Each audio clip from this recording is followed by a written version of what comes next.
Alright, what's up, everybody? Welcome to the Twin Russell Pod. If you're new to the channel, make sure to subscribe. Hey, listen, we're going to get this out the way real quick. I don't want to keep you out here.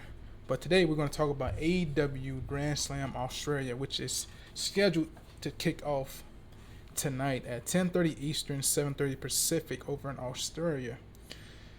Or after NBA All-Star Saturday night, which is... that stuff typically don't go off until like 11:30, going into midnight, so... yeah, people on the East Coast probably expect it most likely to air after midnight or so, because you got the NBA All-Star dunk contest, three-point shooting, and all that stuff they do over there in the All-Star weekend or whatever on Saturday nights. But let's go ahead and look at All-Star. I'm talking about All-Star AEW Grand Slam. This piece of hair on my shit. Grand Slam. We got 5 matches on this card. Let's go to the preview, shall we? Alright. Obviously, that's the main event, the best story going into this pay-per-view, and of the hometown lady, Miss Timeless Toni Storm. We'll get into that. But let's go all the way down to the bottom and work on our first matchup, which will be the tag team grudge match with the Don Callis family, AEW International Champion Konosuke Takeshita, teaming up with Kyle Fletcher. I think they calling him. I don't know what Don Callis is calling him. Oh, he calling him the Protostar. Okay, the Protostar, Kyle Fletcher taking on Kenny Omega and Will Ospreay. I think this is really basic, right? It's going to be a hell of a match. We already know what to expect when you get Kenny Omega. When you get all 4 of these guys in there, they all mixed it up together. I think besides Kenny and Kyle one-on-one. But we all know what these guys are capable of in the ring. I think, matter of fact, I'm going to go out on a limb and say this is the best match on the entire card, hands down. So we can expect some crazy ass shit to go on in this matchup. As far as the story, Kenny Omega and Will Ospreay got to this point, right? As we know, last year, Will Ospreay took out Kenny Omega with the screwdriver in their match. I think at I don't even remember what pay-per-view was it last year. It had to be sometime before Forbidden Door. I can't remember what pay-per-view they wrestled at, honestly. I can't. It wasn't Revolution. It wasn't Dynasty. It wasn't Forbidden Door. I don't remember what pay-per-view they wrestled at. Huh. It might have been Forbidden Door in 2023 then. It had to be. Somewhere in there. And he used the screwdriver against Kenny Omega. And that was the whole lingering issue between Kenny Omega and Will Ospreay. When Will Ospreay is with the Don Callis family, now these two have the enemy of my enemy is my friend situation with the Don Callis family, who always lingers around, right? This time we got Kyle Fletcher and Takeshita in the midst, and like I said, man, I expect this to be a great match. I'm taking Kenny Omega and Will Ospreay. Granted, Kyle Fletcher is the hometown boy, but I think you get the bigger impact with him beating possibly Kenny Omega going in the future, maybe at Revolution. I don't know. He's already beaten Will Ospreay. I think they're 1-1 in their matches, I believe, unless they want to do a blow-off match at the next pay-per-view, and we go from there. But I'm gonna take Will Ospreay and Kenny Omega in this one. I don't think it's really close, and unfortunately, Takeshita will have to eat the pin in this matchup. So I'm going with Ospreay and Omega. Now we have the Brisbane Brawl between the Death Riders, AEW World Champion Jon Moxley and Claudio Castagnoli. Why couldn't it be Pac in this situation? Not Claudio. I love Claudio, but I'd rather see Pac in this situation to be, if I'm being honest. Granted, we did see Pac go against Adam Copeland, or Cope, I think a few weeks ago on Dynamite, and the noise around that match was that it was not really that good. It was boring. But I think you need to have Pac in this matchup. Just, that exciting fact that you got Jay White, you got Cope, Jon Moxley, and Claudio. I think Pac should have been in this matchup. This should be a win for Cope and Jay White, being that I think as of right now, Cope is slated to face Jon Moxley at Revolution, and we already knew that.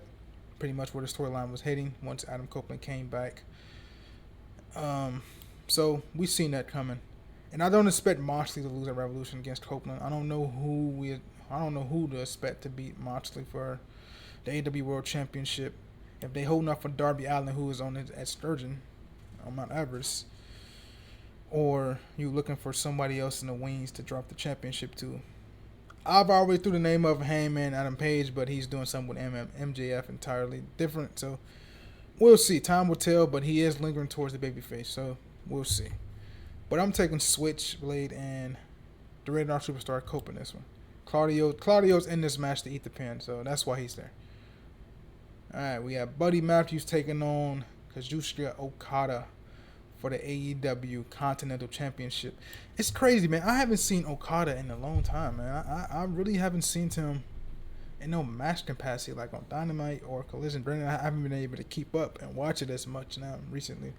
But as much as I've seen, I haven't seen him. I think the last match I might have seen him in is when he defended the Continental Championship against Will Ospreay back in December. It's the last time I've seen him. But you get Buddy Matthews on here, the newly minted Hounds of Hell. No more Malachi Black, who was a free agent as of last week, right? The hometown boy in Australia, right?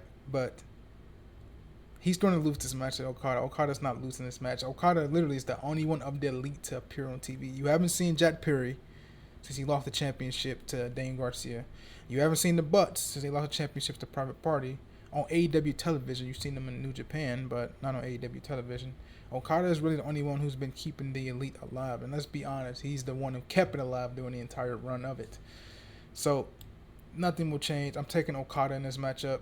Buddy Matthews will put on a hell of a performance. Will be a great match, but it's the Rainmaker. What are we talking about here? So, I'm taking Okada.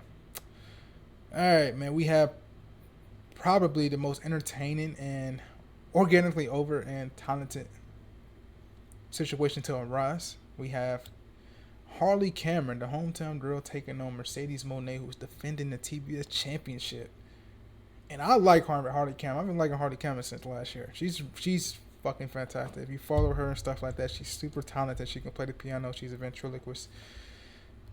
And I didn't see the rap right here that she did on Dynamite this past Wednesday, but I've seen clips of like a little bit of teasers of it. But she can flow. She can flow. She's super talented, and she got herself organically over.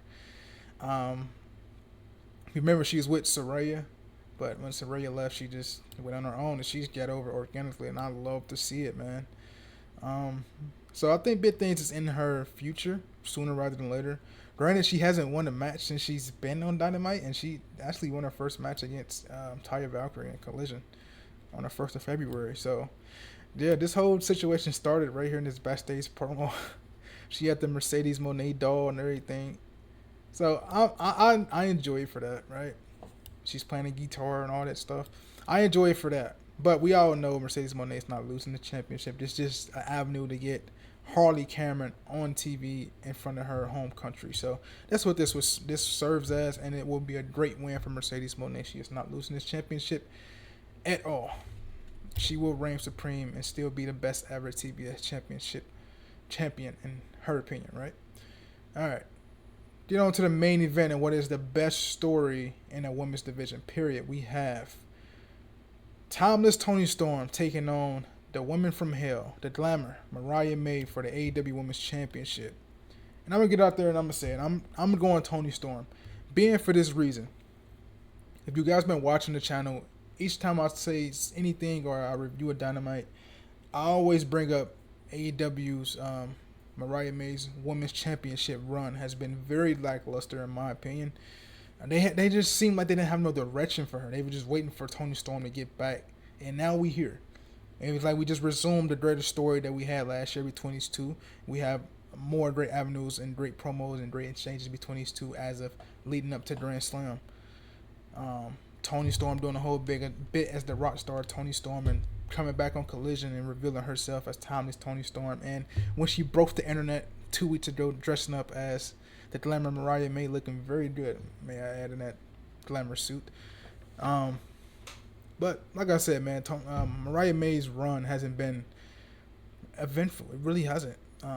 It's unfortunate because Mariah May is great, but Tony Khan just didn't have nothing for her, man. Like, she put her in the ring with Only thing she really had of note was Mina Sharakawa, and then I don't think they even did that story justice because it was like a whole little botch. I think it was at Wrestle Dream or something with the champagne toast or whatever it was. But outside of that, I can't name no challengers Mariah May had for that championship. I really can't. The TBS championship has been more prominent than that, and that wasn't the case when Toni Storm had the belt. So it sucks that Mariah May's run was lackluster, but it's time for her run to come to an end. I'm taking Toni Storm for the win. I like that rhyme. Um, but yeah, man, I think we're gonna get more between these two. These two have tremendous chemistry, and they know how to tell a good story.